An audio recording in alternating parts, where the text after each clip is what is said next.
Okay, replacing a fuser lamp when you get an SC555 and a Ricoh 3228, a 3235, and a 3245. The first thing you'll need to do is you'll need to pull this fuser section out of your copy machine. You'll pull the screw off of this wheel right here. That'll come right out. And then there'll be 4 screws on this top cover. This will lift straight up. And then you will have, for the fuser belt, you'll have a screw here and a screw there. And you'll just pull those screws out.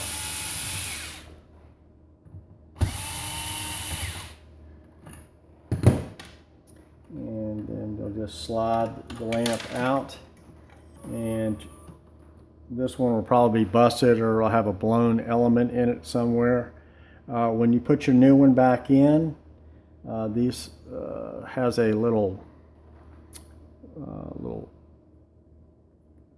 edges that stick out from unlike the other side. That goes over in this direction right here, which I would say would be towards the rear of the copier. So you'll just slide that back in.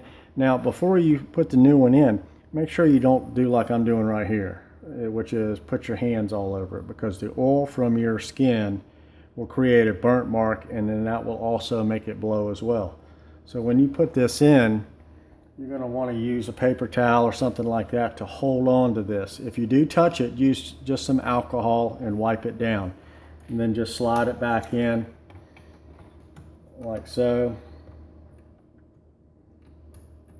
Put your screws back.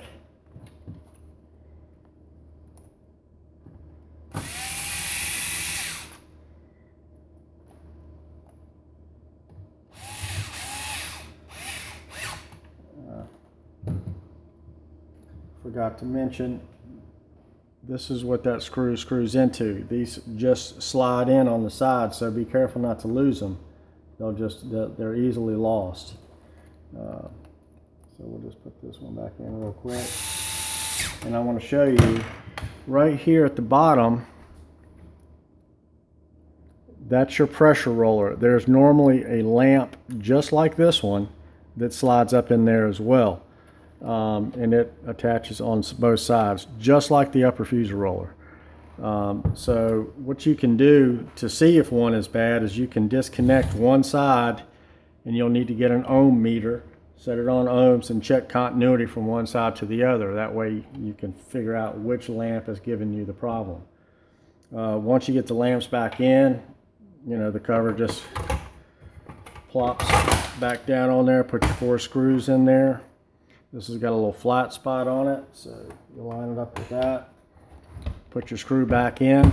Now, after you get done with that, there's another video on how to reset the fuser lamp condition, which your SC555, which is go into the service program mode and go to 5810 SC reset, hit execute, and turn the copy machine off, turn it back on, and then, only then, after you've replaced the fuser lamp, will your SC code go away. But like I say, I made a video on how to reset that fuser code or any other fuser code that you might have. So just look for that on my page.